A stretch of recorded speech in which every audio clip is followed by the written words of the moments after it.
الذين إذا أصابتهم مصيبة قالوا إنا لله وإنا إليه راجعون. ومناسبه napenda nimkaribishe Sheikhana Al-Sheikh Abdurrauf Al-Munawi Al-Uthman hafidhahu Allah Ta'ala, tuweze kupata maneno kutoka kwake yeye. Tafadhali mshkuran maajuran Sheikhana. السلام عليكم ورحمة الله وبركاته. الحمد لله رب العالمين، وأصلي وأسلم على رسول الله صلى الله عليه وسلم وعلى آله الطيبين الطاهرين وصحابته أجمعين، وبعد. Ndugu Islam, ndugu nyote ambao mmehudhuria kwa lengo la kumstiri mama yetu kipenzi, tunamwomba Allah subhanahu wa ta'ala amlaze pema peponi na aijalie kaburi yake iwe ni rawdatu min riyadil janna, na aiepushe kaburi yake kuwa ni hufratu min hufari niran. Kuhusiana na mauidha ya kwamba tunazaliwa na tunakufa, haya ni mambo ambayo wala hayahitaji dalili au ushahidi. Kama mtu akahitaji aya au akahitaji hadithi au akahitaji ushahidi wowote kwamba je, hivi watu wanakufa au vitu vinakufa, ni jambo ambalo ni mushahad, ni jambo ambalo linaonekana kwamba watu wanakufa. Na hivi ndivyo ambavyo Allah subhanahu wa ta'ala alivyotuumba, na akatuambia kwamba amehaidi anajalia katika ardhi kwamba kuna khalifa. Yani maana ya khalifa ni wale viumbe ambao wanakuja wanaondoka, wanakuja wengine. Yakhlufu ba'dhuhum ba'dha, kinakuja kizazi kinaondoka, kunakuja kingine kinaondoka, hivyo hivyo mpaka inafika time kwamba watu wanasema katika kijiji fulani au mtaa fulani amebakia mzee mmoja, lika ya wazee wenzake wote wameshakufa. Wanakuja watu wengine ambao hawakuwa wazee, walikuwa wanaona kama ni vijana, wanatokea watu wanaanza kuwaita wazee. Maana inawezekana ukawa mzee, mtu mzima, hujajijua kama wewe ni mtu mzima, lakini watu tayari washakuona. Maana unashtukia wale watoto wadogo wanaanza kusema babu, na wengine wanaanza kusema kama mzee. Sasa hapo unapata tambihi kwamba tayari umri ushaenda, kwamba wewe ndio mzee, na wale waliokuwa wazee ambao wewe ulikuwa unawaita wazee, wale wote washaondoka. Hivi ndivyo ilivyo, maashara al-ahibba. Lakini pamoja na kujua hivyo kwamba watu wanazaliwa na kufa, wewe unafaidika nini? Unafaidika nini kwa kujua kwamba watu wanakufa? Unachofaidika nacho ni kwamba ujue kwamba hii dunia ni sehemu ya kufanya matendo mema, na mtu akifa anaenda kulipwa yale matendo mema aliyofanya. Kwa hiyo ukifanya matendo ambayo ni maovu, la shaka utalipwa, na ukifanya matendo ambayo ni mazuri ambayo yanamridhisha Mwenyezi Mungu Allah Subhanahu wa Ta'ala, na wewe pia utalipwa. Kwa hiyo kama alivyosema as-sahabiyul jalil amirul mu'minin Ali ibn Abi Talib radiyallahu anhu, ana maneno mazuri katika athar. Anasema radiyallahu ta'ala anhu, irtahalat ad-dunya mudbiran wa irtahalat al-akhirah muqbilah. Dunia imeondoka, kwa maana inakupa mgongo, hiyo yaenda. Lakini pia akhira yaja. Dunia inaondoka, akhira inakuja. Walikulli wahidatin minhuma banun, kila moja katika dunia na akhera vyote vina wafasi, vina watoto, vina watu ambao wako nyuma yao. Lidunya banun wa lil akhirati banun. Dunia ina wafasi wake, lakini akhera pia ina wafasi wake ambao wanaifuata nyuma yake. Akasema fakunu min abna'i al-akhirah wala takunu min abna'i ad-dunya. Kuweni katika watoto na wafasi wa dunia wa akhira, na wala msiwe katika wafasi wa dunia. Yani kwa maana kuweni wafasi wa akhira, muwe ni wenye kufanya matendo yaliyokuwa mema, na wala msiwe ni wafasi wa dunia mkawa mmeacha matendo ambayo yatakusaidieni mbele ya Allah subhanahu wa ta'ala baada ya kufa. Fakunu min abna'i al-akhirah wala takunu min abna'i ad-dunya. Kuweni katika wafasi wa akhirah, mfanye yale ambayo yatakusaidieni baada ya kufa, na wala msiwe katika wafasi wa dunia mkafanya mambo ambayo hayatakuwa ni msaada baada ya kufa kwenu. Fa inna al-yawma, hakika leo hapa duniani, amalun wala hisab. Hapa kuna amal lakini hakuna hisab. Wa ghadan, na kesho akhira, hisabun wala amal. Kuna hisab lakini hakuna amal.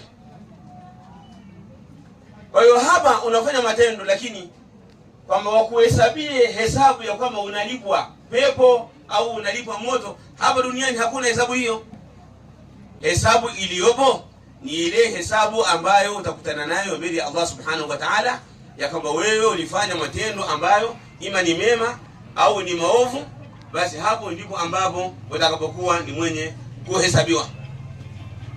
Kwa hapa duniani tupo kwa lengo la kufanya matendo yaliyokuwa mema, kama alivyosema Al-Hafidh an-Nawawi rahimahullah ta'ala wakati anaisifia dunia, akasema kwamba hii dunia kwa yule mwenye akili, sayalamu annaha daru ubudin. Kwa mtu mwenye akili atajua kwamba hii dunia ni nyumba ya kuvuka, ni kama kivuko, unavuka daraja, sio sehemu ambayo labda unakaa milele, ni sehemu unavuka. Daru ubur walaysa dara qarar, sio nyumba ambayo kama mtu atakaa moja kwa moja, ataishi moja kwa moja katika hii dunia. Ni sehemu ambayo umekuja kwa lengo la kufanya matendo yaliyokuwa mema. Sasa ukielewa hivyo kwamba hii dunia unapita, ndio Mtume sallallahu alayhi wasallam akasema yaqtanimu khamsan qabla khamsin, faidika na mambo matano kabla hayajatokea mambo matano yakakuzuia. Yaqtanimu khamsan qabla khamsin, faidika na mambo matano kabla ya kuja mambo matano yakakuzuia kufanya hayo mambo matano. Jambo la kwanza, shababaka kabla haramik, ujana wako kabla ya uzee wako. Ukiwa kijana fanya matendo yaliyokuwa mema, amka usiku uswali. Jambo lolote ambalo linatumia nguvu kwa lengo la kuisongesha mbele dini yako na kufanya matendo yaliyokuwa mema, fanya. Swali, funga, kwa sababu kijana anakuwa na nguvu kuliko mzee. Kadri mtu umri unavyozidi kuongezeka, ndio kadri ile nguvu inavyozidi kupungua. Kwa hiyo mtu akiwa kijana ana uwezo wa kufanya mambo mengi kuliko vile ambavyo anapokuwa mzee. Kama mtu ni kijana ana uwezo wa kuamka usiku akaswali, akatumia nusu saa, saa moja, masaa mawili, lakini akishazeeka hana uwezo huo wa kusimama muda huo au wakati huo. Kwa hiyo shababaka kabla haramik, ujana wako utumie kufanya kheri kabla hujawa mzee. Kwa ukiwa kijana fanya, hii itakusaidia pale utakapokuwa mzee. Allah subhanahu wa ta'ala anakuandikia thawabu kwa sababu ya kule kushindwa, unapata thawabu za pale ulipokuwa na nguvu unafanya, zile thawabu zinaendelea kama kawaida. Jambo la pili, Mtume sallallahu alayhi wasallam akatuambia wasihataka qabla saqamik, faidika na afya yako kabla ya maradhi yako. Ukiwa na afya njema, fanya matendo yaliyokuwa mema, fanya mazuri,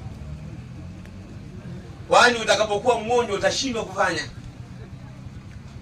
jambo lolote la kheri ambalo unaweza kulifanya hali ya kuwa na afya njema. Lifanye, kwa sababu afya itakapokuwa imeondoka, kama unaumwa, una maradhi, huwezi kufanya. Na kuna hadithi ambayo imepokea Imam al-Bukhari rahimahullah, Mtume sallallahu alayhi wasallam anaelezea kwa yule mtu ambaye alikuwa anafanya matendo mema akashindwa kuyafanya kwa sababu ya maradhi au safari, kwamba atalipwa kwa sababu ya hicho kizuizi. Idha safara al-abd au idha marida al-abd au safara kutiba lahu ma kana ya'malu sahihan muqima, atakapokuwa ameumwa mtu au akasafiri, ataandikiwa ujira wa yale matendo ambayo alikuwa anayafanya kabla ya kuumwa au baada alipokuwa safari. Ulikuwa unaamka usiku na swali, umeshindwa kuswali baada ya kusafiri au baada ya kuumwa, basi matendo yako yanalipwa kama kawaida, kama alivyoelezea Mtume alayhi salatu wasalam. Lakini jambo jingine ambalo Mtume sallallahu alayhi wasallam ameelezea kwamba tufaidike nalo, akisema waqinaka qabla fakhrik, utajiri wako faidika nao kabla ya kuwa maskini. Mtu utakapokuwa na uwezo, tukisema utajiri katika lugha ya kisheria hatukusudii wale matajiri wakubwa, tunakusudia kila mwenye uwezo, kila mwenye uwezo. Yaani kwa mfano, mathalan unafanya biashara kwa siku unapata 10,000, wewe ni tajiri. Unaweza kupata matumizi yako ya nyumbani na pesa nyingine kabakia, toa kwa ajili ya Allah subhanahu wa ta'ala. Mpelekee imam, mpelekee ustadhi, kachangie katika ujenzi wa msikiti, ujenzi wa madrasa, changia katika maendeleo mbalimbali, kujenga hospitali wama ila dhalik, katika mambo ambayo yatawafaa watu. Kwa hiyo huo utajiri wako utumie hivyo. Sasa hivi tunakuja katika msimu wa haji, msimu wa hija. Kwa wale wenye uwezo, usisubiri udaiwe hija, kama uwe fakiri uende kuomba fatwa kwa shekha kwambie wewe unadaiwa. Ulikuwa na uwezo wa kwenda kuhiji, kuja hiji, kwa hiyo kwa sasa unadaiwa. Yaani unatakiwa ukauze kiwanja chako au ukauze nyumba yako au shamba lako ili uende hija. Yaani kwenda hija sio hiari, ni lazima. Kama vile ambavyo ni lazima kuswali, na vile vile ni lazima kwenda hija kwa yule mwenye uwezo. Kwa hiyo kama una uwezo wa kufanya jambo lolote lile la wajibu ambalo linatumia pesa, na wewe pesa unayo, basi jambo hilo lifanye kabla ya kuja ufakiri ukashindwa, ukaambiwa kwamba unadaiwa au ungefanya hivi, au kaanza kutamani kwamba ningekuwa na uwezo ningefanya kadha, au ukasubiri kwamba ile siku unakufa, ile roho ishafika kwenye koo, ukasema ni fulani ni kadha, wali fulani ni kadha, fulani mpeni hiki na yule fulani mpeni kile, fulani alikuwa anadai kitu fulani. Hiyo haitakusaidia. Toa hali ya kuwa una afya yako, hali ya kuwa bado una utajiri wako. Uogopei kufa, bali unaogopea kufilisika. Toa kipindi ambacho unaogopa kufilisika. Mtume akatwambia waqinaka qabla fakhrik wa faraghika qabla shughlik. Nafasi yako, ukiwa na nafasi ya kufanya jambo lolote lile, ifanye kabla hujashughulishwa. Jambo lolote ambalo unaweza kulifanya hali ya kuwa na nafasi, lifanye kabla ya kuja jambo ambalo litakushughulisha, ima maradhi au dharura yoyote ile, au jambo lolote ambalo linaweza kukusibu ukashindwa kufanya. Kwa pale utakapokuwa na nafasi ya kufanya jambo, fanya. Kisha Mtume alayhi salatu wasallam akasema, wa hayataka qabla mautika, na uhai wako utumie ukusaidie baada ya kufa kwako. Kwa huu hai upo kwa lengo la kuitengeneza akhira, kwa maana Allah subhanahu wa ta'ala ametuumba liyabluwakum ayyukum ahsanu amala, apate kujaribuni ni nani katika nyinyi ambaye atafanya matendo yaliyokuwa mema. Kwa lazima tufanye matendo. Watazawwadu fa inna khayra zadi taqwa, andaeni maandalizi, andaeni jambo la kwenda nalo kwa Allah subhanahu wa ta'ala. Hakika bora ya maandalizi ni uchamungu. Uchamungu ndio ambao utakusaidia mbele ya Allah subhanahu wa ta'ala. Lakini utakapokuwa umeenda huna matendo yaliyokuwa mema, basi shida ya kwanza inaanzia kaburini, pale ambapo unapokuwa umezikwa hiyo akhi alhabib. Ukishazikwa pale, kama alivyosema Mtume sallallahu alaihi wasallam katika hadithi ambayo imepokea Imam Muslim, hadithi ya Ubayya ibn Ka'b au al-Bara, kwamba yale matendo yaliyokuwa mema yanakujia hali ya kuwa ukiwa kaburini bisurati rajulin jamilin, inakujia kwa sura ya mtu mzuri. Yani mtu akishaingizwa kaburini, kwamba yale matendo yake yanamjia kwa sura ya mtu ambaye ni mzuri. Anamtazama mtu huyo, anamwangalia, anamuuliza kwamba wewe ni nani? Yule mtu anamjibu, anasema ana amaluka alladhi kunta ta'maluhu fi dunya, mimi ni matendo yako mazuri ambayo ulikuwa unayafanya duniani. Malaika wanamuuliza kwamba man rabbuka wa ma dinuka wa man nabiyuka, wanamuuliza maswali matatu. Anayajibu, fayunadi almunadi, anaita mwenye kuita, anasema kwamba uktub li abdi makanan fil janna, muandikie mja wangu sehemu peponi. Mtu anaandikiwa sehemu huko peponi, anaenda peponi. Lakini mtu akiwa ni muovu, alikuwa haswali, hafanyi yaliyokuwa mema, yale matendo yake yanamjia kwa sura ya mtu ambaye ni mbaya. Anamtazama mtu huyo, anamwambia kwamba sijawahi kuona mtu mbaya mwenye sura mbaya kama wewe. Na yule mtu anamjibu, anasema ana amaluka alladhi kunta ta'maluhu fi dunya, mimi ni matendo yako ambao ulikuwa unayafanya duniani. Anaulizwa maswali, yale maswali anashindwa kuyajibu, anasema la adri, sami'tu an-nas yaquluna shay'an faqultuhu, sijui mimi nisema nini, nilisikia watu wanasema kitu na mimi ngasema hivyo hivyo. Hapo anapigwa na nyundo shekhi, anapigwa na nyundo, anapiga kelele, kwa sababu yeye alikuwa anafanya matendo yaliokuwa mabaya. Kila kitu kinamsikia isipokuwa wanadamu na majini. Na Mtume sallallahu alaihi wasallam alielezea kwa nini tunapokuwa tumewazika wapendwa wetu hatusikii wanapiga kelele pale wanapoadhibiwa. Kwa nini hatusikii? Mtume sallallahu alaihi wasallam akaelezea swala hilo, akasema kwamba laula alla tadafanu, lau kama nisingeogopea kwamba hamtozikana, kwamba mpendwa anakufa, ndugu yako anakufa, unasema mimi si mziki. Kwa nini unaogopea kwamba kuna mambo yanaweza kutokea baada ya kuzikwa? Mtume akasema laula alla tadafanu la da'awtu Allah an yusmi'akum 'adhab al-qabr, lau kama msingezikana, yani mngegoma kwamba mtu anakufa msimzike, basi mimi ningemuomba Allah subhanahu wa ta'ala awasikilizishe adhabu za kaburini, kwamba mtu akifa kuna adhabu zinapatikana kaburini ikiwa yeye alikuwa ni mwovu. Kwa hiyo Mtume akawa hakulifanya hilo alayhi salatu wasalam. Lakini pia ingepatikana inkisar kwa wale ndugu zake na wale wafiwa, kwamba ndugu yetu labda amepata madhila kadha, amepata shida kadha, maisha yasingepatikana. Maana huyu amekufa leo, mnasikia kaadhibiwa, yule kafa juzi, mnasikia kaadhibiwa, hata maisha yasingekwenda. Kwa hikma ya Allah subhanahu wa ta'ala adhabu za kaburini hatuzisikii kwa sababu hiyo. Kwa hiyo zipo, lakini kwa yule ambaye anafanya matendo yaliyokuwa mabaya ama yule anayefanya matendo yaliyokuwa mazuri, hii kaburi inabadilika, inakuwa ni viwanja miongoni mwa viwanja vya peponi.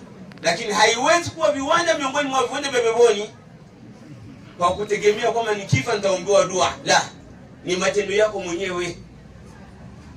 Fanya matendo yako mwenyewe, hizo dua zitakuwa nyongeza, na inawezekana zisipatikane wakasahau. Kwa ilivyo, ndugu zangu, nisirefushe zaidi kwa sababu tayari nisharefusha, isipokuwa tu niwakumbushe na tukumbushane wote kwamba juzi kati hapa, yani siku ya Jumamosi, tulimzika mama yetu kipenzi huko nyumbani shamba, na leo tumemzika mama yetu mwingine. Niwakumbushe kwa wale ambao yani mama bado wapo na wale ambao washafiwa. Wale ambao mama bado wapo, funguo kubwa za kuingia peponi kwa mtoto yoyote yule, funguo kubwa za kuingia peponi ni mama, kisha baadaye mara tatu na nafuatia baba. Narudia tena, funguo kubwa za kuingia peponi ni mama. Niwaambie wanaume wenzangu, mara nyingi wake zetu wanakuwa wanatuletea shida, na malasafi shadid nashindwa kuelewa kwamba sisi wanaume akili zetu zinaenda wapi. Wanawake ni wengi, siku moja anaweza kazaliwa mwanamume mmoja, wanawake wakazaliwa 10. Lakini sisi tunasahau kwamba mwanamke anakuletea shida mpaka inafika time kwamba ima uchague mama au uchague mwanamke. Wewe unamchagua mwanamke, na wakati huo mwanamke unaweza kumtwanga chini ukaweka mwingine, lakini ukawa na mama huyo huyo. Sasa hilo sisemi kwamba mfanyeje. Mwenye akili, al-aqilu man itta'a bi ghairihi, mwenye akili ni yule ambaye anawaidhika kwa mwingine. Nadhani tumeelewana hapo wanaume wenzangu, tuelewane vizuri kabisa. Mama ni pepo, yani pepo yako funguo zako ni kwa mama. Pepo ya mwanamke funguo zake ni kwako wewe mwenyewe. Sasa wewe chagua hapo. Mwanamke inabidi apambane kupitia wewe kuitafuta pepo, wewe inabidi upambane kupitia mama yako kuipata nini? Kuipata pepo. Sasa kila mmoja hapa fikiria hapo. Kuna athari ya Abdullah ibn Abbas, kuna athari ya Abdullah ibn Umar. Funguo kubwa za kuingia peponi ni mama. Kwa mama anafanywa wema akiwa hai na anafanywa wema akiwa amekufa, wakadhalika baba. Lakini muone nikazie mama kwa lengo la kuwatetea wanaume wenzangu. Tuangalie sana mama zetu, mashaka wangu, tuangalie sana mama zetu. والله تعالى أعلى وأعلم، وصلى الله وسلم وبارك على سيدنا محمد وعلى آله وصحبه أجمعين، وجزاكم الله خير. Hii ni Wajawema Online TV. Hapa ni elimu tu.